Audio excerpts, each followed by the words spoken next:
I was 16 when my world turned upside down. It started at baseball practice, just a regular Tuesday in June, the kind of day where the air smells like cut grass and sweat. I was pitching, trying to impress Coach Daniels, when I threw too hard and felt my elbow pop. Not a crack, but a dull snap, like a rubber band giving out. I didn't yell or anything dramatic, just cussed under my breath and sat on the dirt, cradling my arm. The trainer iced it, said it might be a sprain, but I knew it was worse. Coach called my mom, and I waited by the dugout, still in my cleats, feeling like an idiot for pushing too hard. Mom pulled up in her old Chevy, the one with the dented fender from when she backed into a pole last year. She didn't get out, just leaned on the horn like I was taking too long. I shuffled over, arm throbbing, and slid into the passenger seat. The car smelled weird, like she'd doused it with air freshener to hide the stale coffee cups piled in the back. She barely glanced at me, just muttered, "You better not have messed up that arm, Ethan. I've got enough to deal with."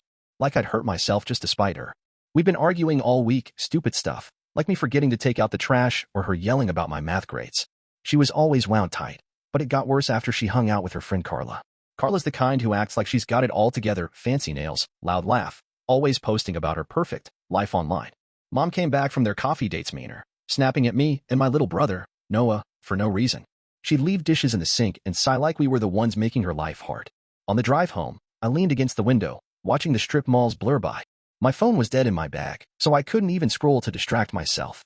Mom was weaving through traffic, muttering about being late for something. I asked if we could swing by the clinic, and she scoffed. "We'll see how it feels tomorrow, Ethan. You're always so dramatic." I started to argue. My elbow was swelling, turning purple, but she waved me off. "I know what a real injury looks like. You're fine." Then her phone rang, and she patched it through the car's Bluetooth, because of course she wanted the whole world to hear her. Carla's voice crackled through, sharp and fake, like she was auditioning for a reality show. Mom didn't even acknowledge me sitting there, just launched into it. "You won't believe what Ethan did now," she said, laughing like it was a punchline. "He's such a weight around my neck. Sometimes I think life would have been better if he'd never come along." My stomach dropped, but I kept staring out the window, jaw tight. Carla cackled. "Sounds like his dad. Never going anywhere." Mom kept going, her voice bitter. "If I didn't have Ethan dragging me down, I could have been with someone who actually made something of himself.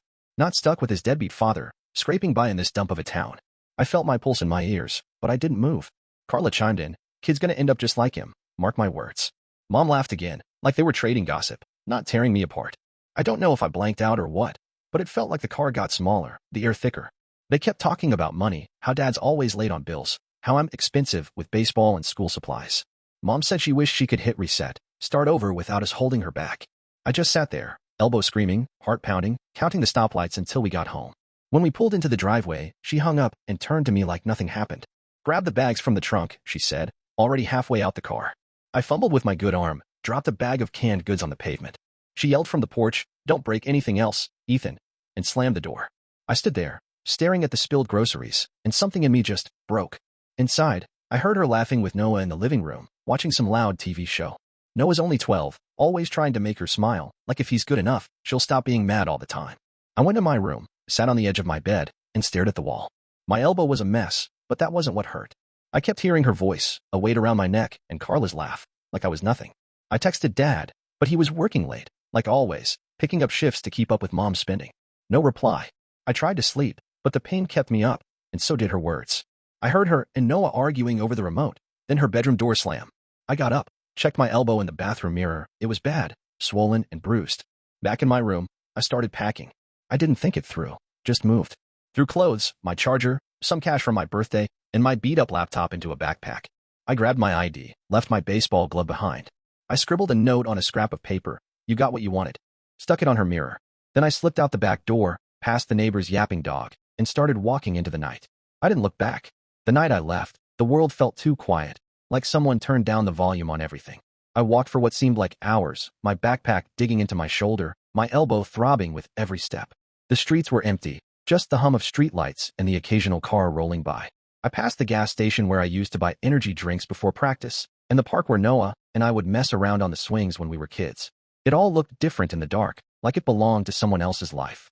I didn't have a plan, just a phone with maybe 20% battery and a head full of noise. My mom's voice, Carla's laugh, the way she said I was a weight. I scrolled through my contacts, thumb hovering over Dad's number, but I didn't call.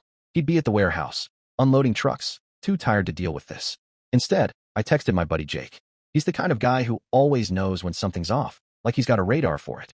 We'd been tight since middle school, when we bonded over sneaking snacks into math class. I didn't say much, Just typed, need a place to crash. Bad night.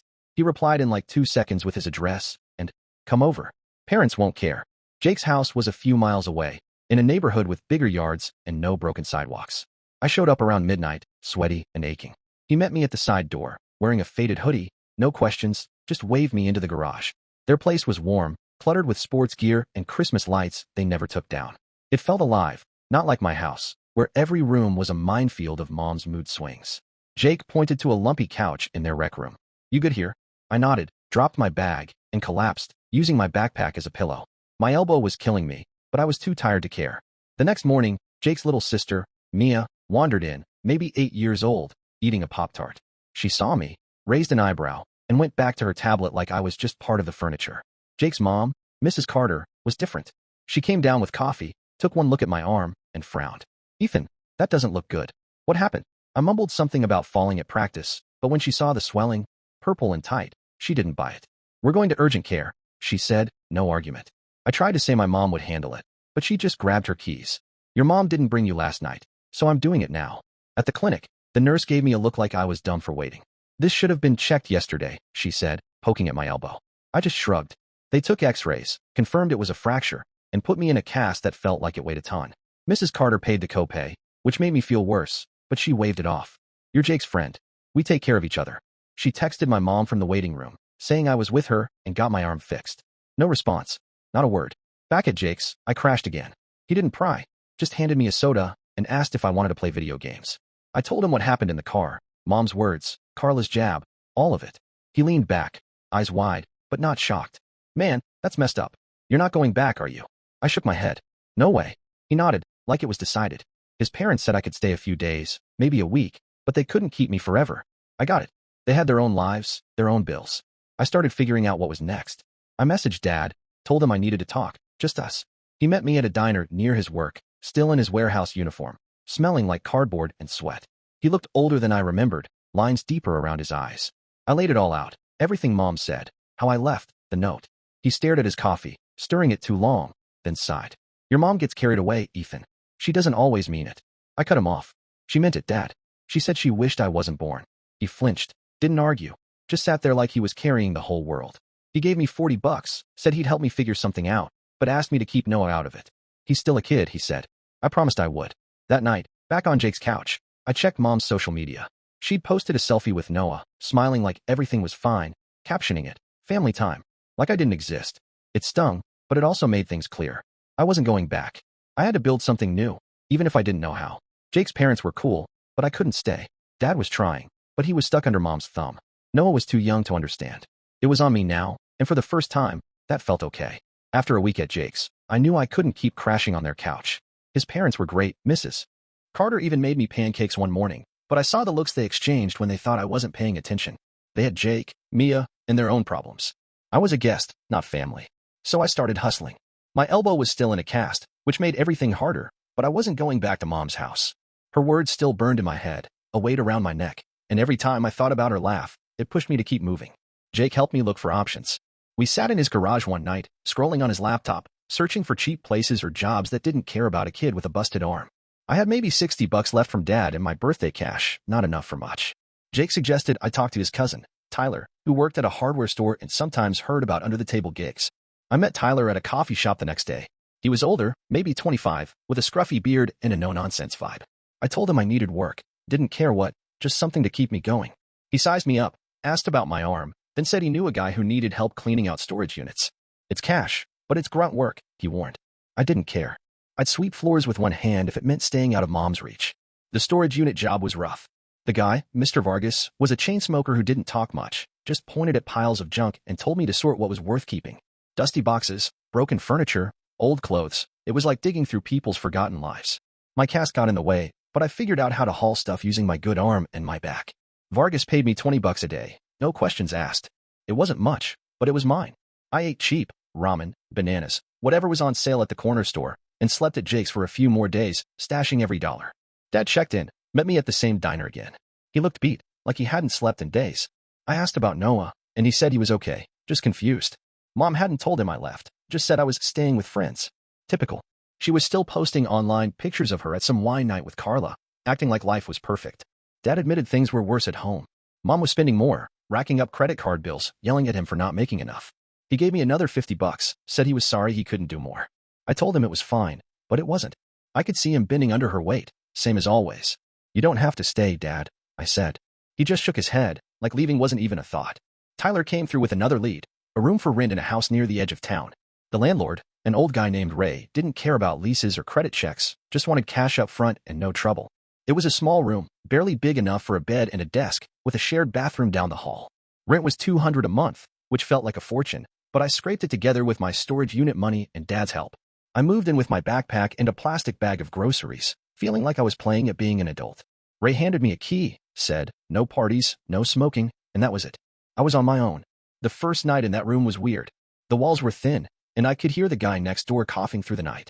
My bed was a lumpy mattress on a metal frame, and I didn't have a pillow, so I used my hoodie. My elbow ached, but the cast was coming off soon, the doc said. I lay there, staring at the ceiling, thinking about Noah. I texted him, just a quick, you good? He replied with a thumbs-up emoji, which was about as deep as Noah got over text. I wanted to tell him why I left, but he was too young to get it. Mom's voice echoed in my head, but I pushed it away. I wasn't a weight. I was building something, even if it was just a start. School was another problem. I'd been skipping since I left, and there was no way I could go back to my old high school. Too many questions, plus Mom might show up. Jake told me about online classes, said his cousin did them to finish early. I used my ancient laptop to sign up, fudging some forms with Dad's help. It wasn't perfect, but it meant I could keep going without walking into Mom's trap. I worked for Vargas during the day, studied at night, and tried to keep my head down. Mom texted once, a short, where are you? This is ridiculous. I didn't reply. She didn't get to act like she cared now. Jake stopped by the room a few days later, brought a burger and some old comic books. Place ain't bad, he said, looking at the bare walls. I laughed, told him it was better than home. He asked if I was okay for real. I shrugged, said I was getting by. Truth was, I didn't know what okay looked like anymore. But I had a key, a job, and a plan to keep moving forward. That was enough for now. Living in that cramped room felt like freedom in a cage all at once. I'd been there a couple of weeks, working for Mr. Vargas, hauling junk from storage units, and studying online when I wasn't too wiped out. My cast came off, leaving my elbows stiff but usable, which made work easier. I was making just enough to cover rent and food, mostly peanut butter sandwiches and instant noodles, but it was mine. No mom yelling about bills or sighing like I was the reason her life sucked. Still, her words from that car ride, a weight around my neck, stuck like a splinter I couldn't dig out. I kept in touch with Dad, meeting him at the diner every few days. He'd show up looking more worn each time, like Mom was grinding him down. He said she was getting worse, spending money they didn't have, ordering stuff online, talking about remodeling the kitchen like they weren't drowning in debt. He'd give me a little cash when he could, 20 or 30 bucks, but I could tell it was hard for him. She's asking where you are, he said one night, picking at his fries. Told her you're fine, but she's not happy. I snorted. When is she ever? He didn't laugh, just stared at the table. I asked about Noah, and he said he was quiet, spending most of his time playing video games. I texted Noah now and then, keeping it light, memes, dumb jokes, but I didn't tell him much. He didn't need my mess on top of his. Jake was my lifeline. He'd swing by with snacks or drag me to the park to toss a baseball, careful not to push my elbow too hard. One day, he showed me a post from Mom's social media. It was her and Carla at some bar, all smiles, captioned, living my best life. Like I hadn't walked out, like Noah wasn't stuck in her chaos. Jake shook his head. She's acting like nothing happened. I nodded, but it stung. Part of me wanted her to care, to notice I was gone. But she was too busy playing perfect for her followers. Then the text started. Mom's first message came late one night, lighting up my phone while I was half asleep. Ethan, this is silly. Come home. People are talking. No sorry, no nothing, just her usual guilt trip. I stared at it, heart pounding, then deleted it. A few days later, another one. You're making me look bad. Call me. I blocked her number, but she used Noah's phone next. Your mom says you need to stop being stubborn, Noah texted, followed by a shrug emoji. I told him I wasn't coming back, but didn't explain. He didn't push, just sent a gif of a dancing cat. Work kept me sane. Vargas started trusting me more, letting me handle bigger jobs, like sorting electronics or hauling furniture to donation centers. He even tossed me an extra $10 one day for working fast. I saved every penny, dreaming of a better place, maybe one with a real kitchen. Tyler, Jake's cousin, checked in too, said he might have another gig lined up, stocking shelves at a warehouse. It paid better, but I'd need to be 18. 6 months, I told myself. I could make it. One evening, I was eating a cold burrito in my room when Dad called. His voice was shaky. Your mom found out I've been giving you money, he said. She's furious. Says I'm enabling you. I gripped the phone. What did you tell her? He sighed. Told her you're my son, and I'm not gonna let you starve. I almost smiled, but then he added, she's talking about coming to find you. My stomach twisted. I didn't want her anywhere near my life, not after what she said. Don't tell her where I am, I said. He promised he wouldn't, but I could hear the doubt in his voice. That never stood up to her for long. Sure enough, a few days later, I got home from work and saw Mom's Chevy parked outside Ray's house. My heart sank. I ducked behind a neighbor's fence, watching. She was at the front door, banging hard, yelling my name. Ray opened it, looking annoyed, and I heard him say, "Lady, I don't know what you're talking about. Leave." She kept shouting, saying I was her kid, she had rights. Ray shut the door in her face. She stood there, cursing, then got in her car and peeled out. I waited 10 minutes, making sure she was gone, before sneaking inside. Ray didn't say anything, just gave me a look like, "Handle your crap." I called Dad that night, pissed. "You said you wouldn't tell her." He swore he didn't, but admitted she'd been following him, checking his phone. "She's desperate, Ethan. Bills are piling up." I didn't care. She didn't get to waltz back in after calling me a burden. I told Dad he needed to protect himself, maybe get his own bank account. Stop letting her bleed him dry. He mumbled something about trying, but I could tell he was scared. Always was. Jake came over the next day, said he heard about Mom's stunt from a neighbor. "She's losing it," he said, tossing me a soda. "What are you going to do?" I shrugged. "Keep going. She doesn't get to win." And I meant it. I wasn't just surviving. I was building something she couldn't touch. My room, my job, my plans, they were mine. For the first time, I felt like I was more than her mistake. Mom's stunt at my place lit a fire in me. I wasn't just going to keep dodging her. I had to draw a line. I'd been in my room a month now, scraping by on Mr. Vargas's storage unit jobs, studying online, and saving every dime. My elbow was healing, stiff but workable, and I felt stronger, like I was carving out a life she couldn't touch. But her showing up, banging on Ray's door, proved she wasn't going to let go easy. Her words from that car ride, a weight around my neck, still echoed, but now they made me mad, not hurt. She didn't get to chase me down after saying she wished I didn't exist. I called Dad the next morning, told him what happened. He sounded exhausted, like he was carrying a boulder. "She's been checking my phone, Ethan," he admitted. "Found a text about the diner." "I didn't tell her where you live, I swear." I believed him, but it didn't matter. Mom was like a bloodhound when she wanted something. I told Dad he had to cut her off, get his own accounts, stop letting her spend his paycheck. "She's dragging you down," I said. He mumbled about trying, but I could hear the fear. Mom always ruled him with guilt and yelling. I wasn't him, though. I wasn't bending. Jake came by with a pizza, said he heard about Mom's scene from a guy down the street. "She's unhinged, man," he said, flopping on my bed. I laughed, but it wasn't funny. I showed him her latest text, sent from a random number. "Ethan, you're breaking my heart. Come home." Jake rolled his eyes. "She's playing victim now?" I nodded. She'd been posting online too vague stuff about family betrayal, fishing for sympathy. Carla was still in her comments, egging her on, calling her strong. It made me sick. I blocked the number, but I knew she'd try again. Work was my escape. Vargas gave me more hours, trusted me to handle deliveries to thrift stores. I liked it, driving his old van, windows down, radio blasting. It felt like I was moving forward, not stuck in Mom's drama. Tyler hooked me up with that warehouse job he mentioned, part-time, stocking shelves at night. I wasn't 18 yet, but he vouched for me, said I was reliable. It paid better, enough to start saving for a used car. I'd lie awake in my room, crunching numbers, dreaming of something with 4 wheels and no Mom in the rearview. Noah was on my mind a lot. I texted him more, checking in. He was still at home, caught in Mom's orbit. He sent me a picture of his new skateboard, said he was practicing tricks. I asked if Mom was being weird, and he said, "She's just loud." I hated that he was stuck there, but I couldn't drag him into my world yet. He was 12, still a kid. I told him to call me if things got bad. He sent a fist bump emoji, which was Noah's way of saying he got it. Then Mom escalated. I was leaving the warehouse one night when I saw her car across the street, engine running. My heart jumped, but I kept walking, head down. She got out, called my name. I didn't stop. She caught up, grabbed my arm, the healed one. "Thank God." "Ethan, we need to talk," she said, voice all fake calm. I pulled away. "We got nothing to talk about." She started crying, right there on the sidewalk, saying she was sorry, she was stressed, she didn't mean what she said.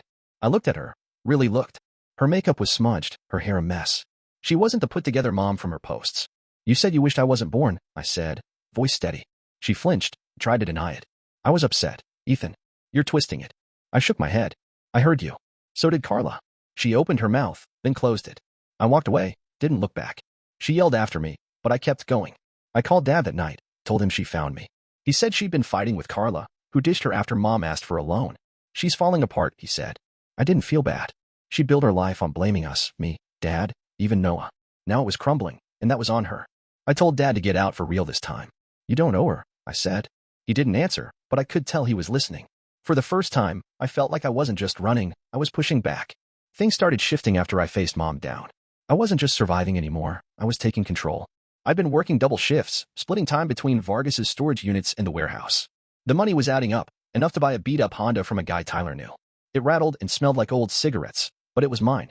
Driving it felt like a middle finger to Mom's chaos. I could go where I wanted, when I wanted, without her shadow creeping up. Her words, a weight around my neck, were still there, but they were losing their grip. I was proving her wrong every day. Dad was changing too.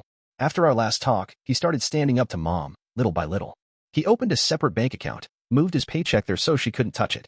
She flipped out, of course, called him selfish, said he was abandoning her. He told me about it at the diner, his voice quieter but firmer than I'd ever heard. I'm done letting her run me, he said. I believed him this time. He asked if he could crash at my place for a few days, just to clear his head. I said yeah, but only if he was serious about leaving. He showed up with a duffel bag and a tired smile. For the first time in years, he looked like he was breathing. My room was tiny for two, but we made it work. Dad slept on a sleeping bag on the floor, said it was better than home. We'd stay up late, talking about dumb stuff, old fishing trips, his high school band days. He laughed more, like the weight of Mom was lifting. I showed him how to check his bank app, track his spending. He was amazed, like it was magic. You're smarter than me, Ethan, he said. I shrugged, but it felt good. We were a team now, not just father and son. Noah was the tough part. He was still with Mom, and I worried about him every day. I called him one night, asked how he was holding up. He said Mom was weird, crying a lot, then yelling about money. She'd sold his old bike to pay a bill, didn't even ask. I told him he could stay with me and Dad if he wanted. He was quiet for a long time, then said, maybe soon. I didn't push. Noah had to decide for himself, but I made sure he knew my door was open. Mom's spiral was speeding up.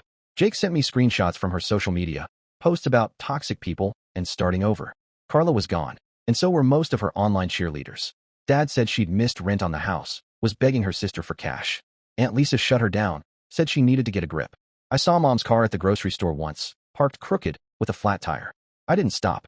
Part of me wanted to feel sorry for her, but then I'd hear her voice from that car ride, laughing with Carla, and any pity dried up. She tried reaching me again, left voicemails from random numbers. Ethan, I'm your mother. I made mistakes, but you can't do this. Then she'd switch to anger. You're ungrateful, just like your father. I saved them, played one for Dad. He shook his head, said, she's always been like this. I just didn't see it. I told him we didn't know her anything. He nodded, and I could tell he was starting to believe it. Jake and Tyler threw me a small birthday party at the warehouse. 17, no big deal, but they brought cupcakes and a cheap speaker for music. Jake gave me a keychain with a tiny baseball, said it was for my car. Tyler slipped me an extra shift's pay, called it a bonus. I didn't say it out loud, but they were more family than Mom ever was. I was working hard, saving for a better place, maybe one where Noah could stay. School was going okay. Online classes weren't easy, but I was passing. I felt like I was building something real, something Mom couldn't break. Then Mom showed up again, at the warehouse this time. I was stacking boxes when she stormed in, yelling my name. My boss, Greg, stepped in, told her to leave or he'd call the cops. She screamed that I was her son, that I owed her. I walked out, looked her in the eye, and said, you got what you wanted. I'm gone. She tried to grab me, but Greg blocked her. She left, cursing, but I didn't feel scared anymore. I was done running. 2 years later, I'm in a different place, literally and figuratively. I'm 19 now, living in a small apartment with Dad and Noah. It's not fancy, peeling paint, noisy pipes, but it's ours. I saved enough from the warehouse and a new job driving delivery to get us here. Noah's 14, taller than me, and he's got his own room where he blasts music and skates in the parking lot. Dad's working steady, even started dating a nice lady from his job. We're not rich, but we're free. Mom's voice, a weight around my neck, is just a memory, one I don't let define me anymore. Mom hit rock bottom after that warehouse scene. She lost the house, moved into a rundown duplex across town. She works odd jobs, cashier, cleaning houses, but she's still posting online, acting like she's got it together. Her friends, Carla included, bailed when she kept asking for money. She tried calling me for a while, leaving voicemails that swung from apologies to blame. Ethan, I'm sorry, I was wrong, one would say. The next, you ruined everything. I stopped listening, blocked every number. Noah showed me one of her posts last year, a long rant about family loyalty. Nobody commented. She's alone now, and that's her doing, not mine. Noah moved in with us a year ago. He showed up one night, backpack stuffed, said Mom sold his skateboard again. I didn't ask questions, just gave him my bed and slept on the couch till we got a bigger place. He's doing all right. School, skating, even joined a rec league for basketball. He talks about Mom sometimes, wonders if she'll change. I tell him she might, but we don't have to wait for it. He gets it. Dad got full custody, no fight. Mom didn't even show up to court. She sends Noah birthday cards, but he doesn't open them. Dad's my hero, in a quiet way. He left Mom for good after crashing with me, filed for divorce, and didn't look back. He's got a spark now, like he's waking up after years of sleepwalking. We fish sometimes, just like when I was a kid, and he tells me he's proud of me. I tell him I learned it from him. We don't talk about mom much, but when we do, it's with a shrug. She's not our problem anymore. Jake's still around, working at a mechanic shop, always bringing over tools to fix my car. Tyler got me a raise at the warehouse, said I'm the best driver they've got. I'm taking community college classes, thinking about logistics or maybe business. I don't know where I'm headed, but I'm moving forward, not running anymore. I see mom sometimes, from a distance, at the store, or driving by her duplex. She looks older, smaller. I don't hate her, but I don't feel sorry either. She made her choices, same as me. Last week, Noah found one of her old voicemails on my phone, when I forgot to delete. She was crying, saying she wanted her family back. Noah listened, then handed the phone back. You think she means it? He asked. I thought about it, really thought. Maybe, I said. But it doesn't change what she did. He nodded, and we went back to playing video games. That was it. No big reunion, no forgiveness scene. Just us, living our lives. I drive by our old house sometimes, now someone else's. I think about that night I left, walking into the dark with a busted elbow and a broken heart. I was scared, but I kept going. That's what I'm proud of, not the apartment, or the car, or the job, but the fact that I didn't let her words stop me. She called me a weight, but I'm not. I'm Ethan, and I'm enough.